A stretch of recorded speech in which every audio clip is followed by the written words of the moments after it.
Tutte le spiagge del Veneto, da Bibione fino a Rosolina, hanno condiviso un unico approccio composto da 18 punti programmatici. Regione Veneto, amministrazioni sanitarie e associazioni di categoria insieme per definire un protocollo che disciplinerà l'accesso alle spiagge per questa estate.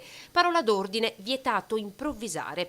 Per assicurare il rispetto delle norme di sicurezza è necessario che ogni cosa venga definita e che l'utente sappia esattamente cosa deve fare e che cosa aspettarsi.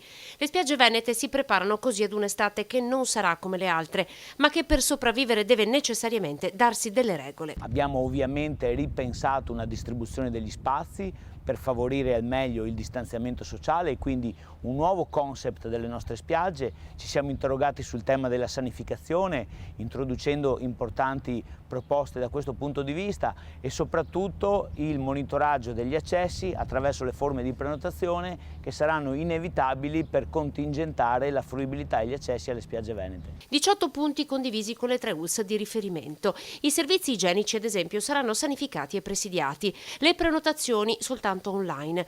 Non saranno consentite attività ambulanti, dalla vendita di costumi a quella dei gelati, i famosi carretti che eravamo abituati a vedere in spiaggia. Tra i punti previsto anche il divieto di stazionamento delle persone, quindi di posizionamento di panche, sedie e tavoli. Noi stiamo lavorando anche a livello nazionale nei rapporti con i colleghi delle altre regioni per avere la più ampia condivisione possibile su questi temi e su questo approccio.